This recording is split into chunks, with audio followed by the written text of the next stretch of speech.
It is 9 p.m. and you realize that essay you have been putting off is due tomorrow. It's time to buckle down, open your computer and work.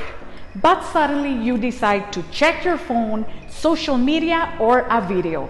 This is the cycle of procrastination, and all people been there. Why do we keep procrastinating even when we know it's bad for us? Ironically, procrastination is the result of our bodies trying to protect us, specifically by avoiding a task we see as threatening. When you realize you need to write that essay, your amygdala, a set of neurons involved in the emotional processing and threat identification, releases hormones including adrenaline that kick off a fear response. It is in the midst of this situation that you decide to handle the threat by avoiding it in favor of some less stressful task. How to avoid procrastination? Procrastination can take some interesting forms. It can also have very serious effects on students. According to Psychology Today, students who procrastinated were shown to generally have lower grades and reduced well-being.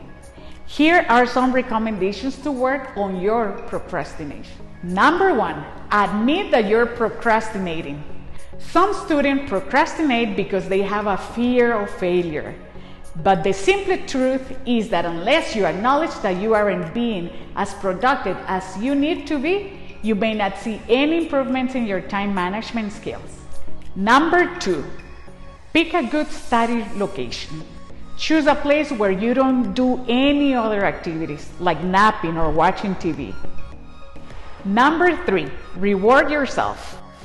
When you finish an important task before the due date, you shouldn't be afraid to reward yourself for doing a job well done. Getting ice cream, going for a run, or taking a nap can be all good ways to refresh and get ready for your next task. With the use of rewards, you can train your brain to develop those healthy study habits. Number 4, take a break.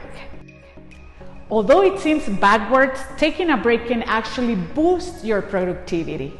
The reason you're able to take a break and not to be considered procrastinating is intent.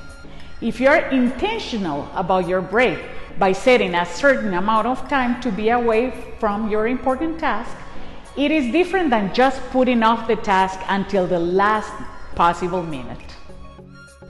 Number 5, hold yourself accountable.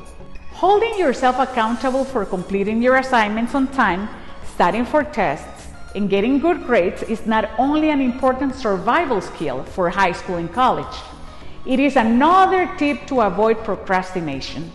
If you need help holding yourself accountable, tell a friend or family member and ask them to check up on your goals, deadlines, and accomplishments. Make hay while the sun shines. No dejes para mañana lo que puedes hacer hoy.